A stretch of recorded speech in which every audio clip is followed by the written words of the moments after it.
Now it's time for another blurry out of focus video of mine covering a KVM modification I am doing to make it more accessible and adapted, and we have a special guest star, one of my cats. This is Stumpy. So you can imagine what my workday is like, constantly moving cats off of my desk.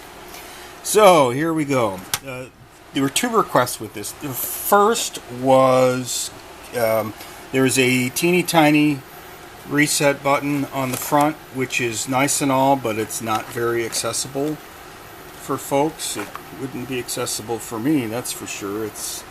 And remember, this thing is probably going to be buried in a rack somewhere, so that kind of stinks. And the other request was, can we do something about the power? Can we have some sort of remote power trigger so the whole thing can be power cycled? Because while the reset button may handle most of that, you never know, right?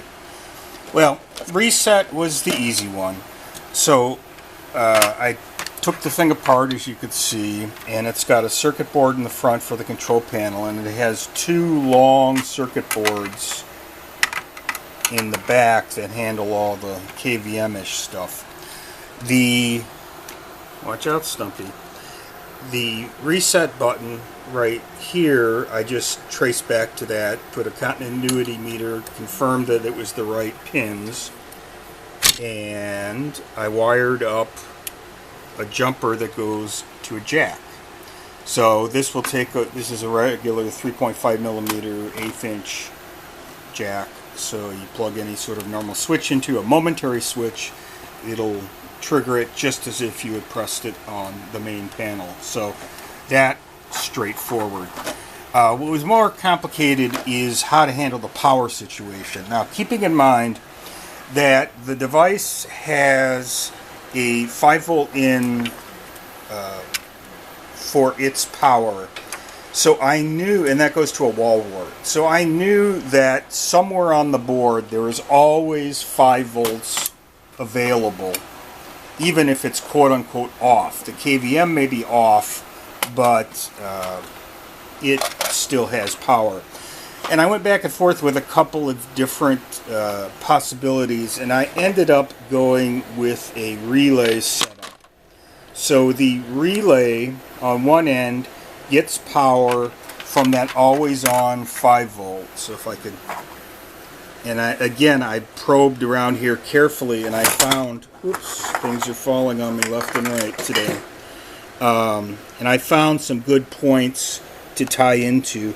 There was one point right by this capacitor that had an always-on 5-volt, so I used that for my positive. The ground is easier because ground planes I could tie into a screw and all sorts of other points. Well, right around the buzzer, there is another point that has ground, so I was able to tie into there for ground. While we're here, it's interesting to see this little resistor here.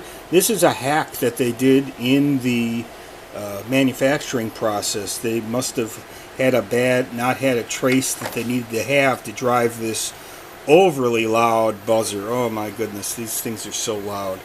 I think they're designed for server rooms because they are loud. Anyhow, they had to hack the board and added this resistor.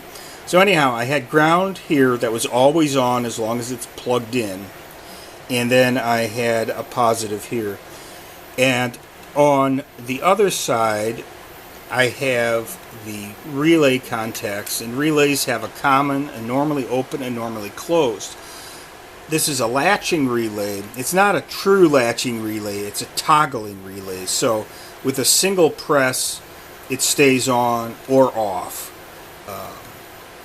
In the off, quote-unquote off position, the common and normally closed, Stumpy, don't knock that over, please, will be connected.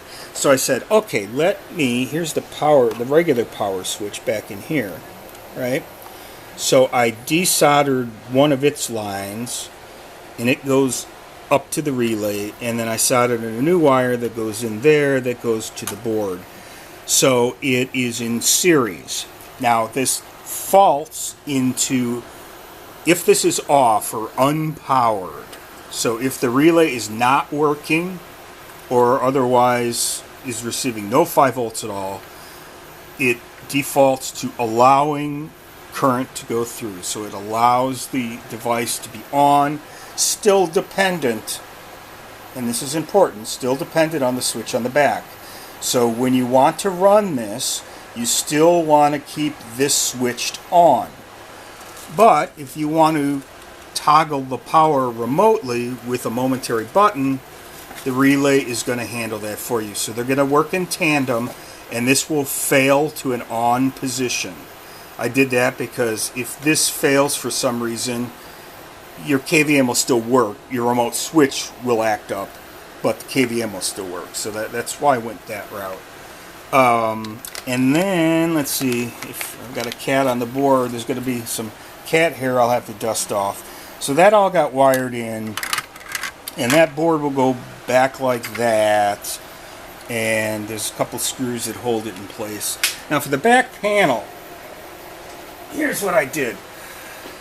The back panel had a port for an RS-232 jack. A good old 9-pin one, DIN 9. The interesting thing, this is not used for programming the device. It is only used for sending serial commands to the device from something else, which sounds really cool, and is, except the only features it has is toggle between the 8 computers. You can't reset, you can't power off, you can't turn off and on beeps, at least not in the documentation, and I cannot find any good documentation on this. The official documentation says the only thing you could do is switch that. So anyhow, I knew that this was going to be pretty useless, and I knew that I really didn't want to go punching more holes in this metal case if I didn't have to. So I created this little 3D printed cover that covers over that what was an RS-232, a DIN 9 opening. It's held in place with 2 screws and nuts, and these holes are designed to fit my standard jack that I like a lot because they're pretty reliable and nice. So the 2 jacks, there's one jack for reset, which will be there, and then there is another jack. This jack plugs into the relay board, and then it will come up and be in that other position. So you'll have 2 3.5mm jacks in the back. One will do the reset, one will toggle power. And both are momentary, so you don't need to have a toggle switch on the other end. You don't need to have a latching switch on the other end. The latching is all going to be handled by the relay. So I think it's going to come out neat. It doesn't punch any new holes into the device, and I'm at the point now where I'm just going to button it up and make sure everything is still working okay. And I'm going to put a little cover on this RS-232 that we aren't using, kind of tuck it in here. So it'll be available but harder to get at, but it's okay. And then if everything comes together okay, I'll be getting this in the mail. Talk to you soon.